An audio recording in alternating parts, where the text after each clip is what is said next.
Bon, puisque les politiciens prennent toujours l'Allemagne en exemple, et que nos hommes politiques nous parlent sans cesse du modèle allemand. Voici quelques précisions quand même, que j'aimerais vous apporter là dans cette vidéo. Alors, en France, un président de la République, plus un Premier ministre, on a 25 ministres, 9 secrétaires d'État.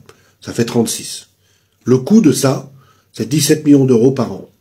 L'Allemagne, on a une chancelière, un chancelier, 8 ministres, ça fait 9. Ça représente 3 millions d'euros par an. Le soir après le boulot, à Paris, le Premier ministre se détend dans son logis de fonction, 310 mètres carrés, à Matignon, tandis que ses collègues regagnent en limousine les hôtels particuliers que la République met généreusement en place à leur disposition.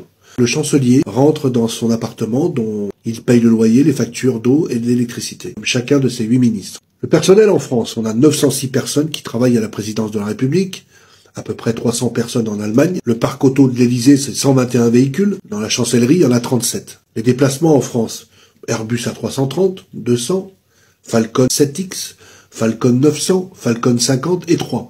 Hélicoptères Super Puma. En Allemagne, systématiquement en train ou sur des lignes aériennes régulières. Les indemnités, le président de la République, 21 000 euros net. Le chancelier, c'est 15 000 euros brut. Et c'est un salaire soumis à l'impôt en plus. Le budget de l'Élysée cumule 113 millions d'euros. La chancellerie, 37 millions d'euros. On commence quand, messieurs, là, les hommes politiques?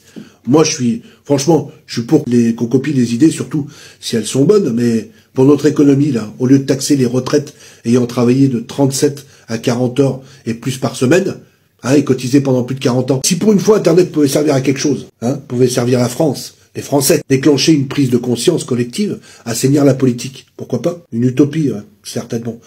Cela coûterait rien quand même d'essayer avec 500 000 élus, de toutes sortes, c'est pas étonnant quand même. Informer, c'est bien, mais quand allons-nous agir? L'Allemagne, chaque article, la France, notre déficit national, provient de notre infrastructure électorale, politicarde, du type millefeuille. Au niveau collectivité locale, interrégion, pôle, interpôle, région, département, canton, intercommune. La différence avec l'infrastructure de l'Allemagne, au même niveau, est de 130 milliards d'euros récurrents. Vous avez bien entendu, 130 milliards d'euros, une paille.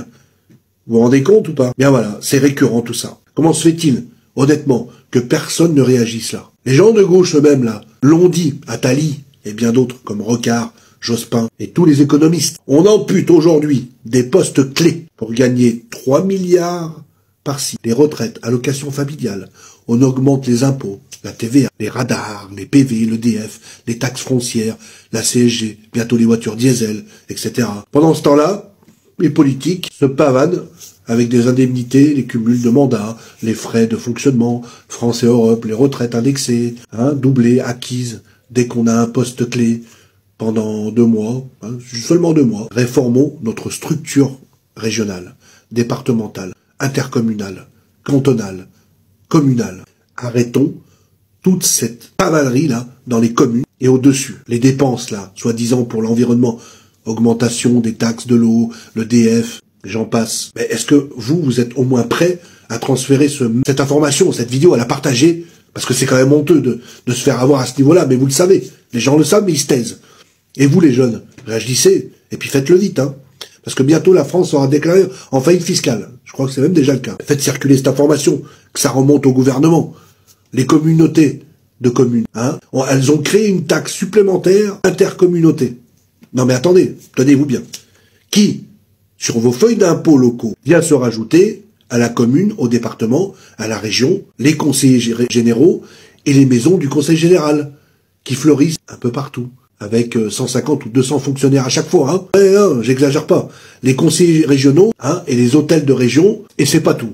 Rhône-Alpes est en train de se créer une nouvelle structure, le pôle métropolitain, qui regroupe les communautés de communes de Lyon, Vienne, Saint-Étienne, Bourgoin, et compte tenu de leur gestion désastreuse, eh bien ces gens-là vont nous dire à nous, bientôt, qu'il n'y a pas d'autre solution que de sérieusement augmenter les impôts pour s'en sortir. Qu'ils soient de droite ou de gauche, ils ne se mangent pas entre eux, me semble-t-il, non? À l'heure où Marion Monti renonce à son salaire et qu'on nous annonce qu'en Russie, il n'y a qu'une centaine de députés, eh bien, cette information dont je vous donne, j'aimerais qu'elle fasse du bruit.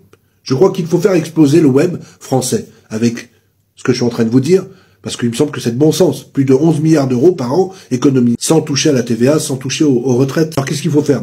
Il faut quand même essayer de faire tourner cette information dans toute la France. Ça va être, c'est pas évident. Un peu de polémique, cela mettrait un peu de bon sens dans cette France qui comporte 37 ministres actuellement, seulement 13 sous De Gaulle, mais à part 3 ou 4, que font les autres? Je vous remercie d'avoir suivi cette vidéo.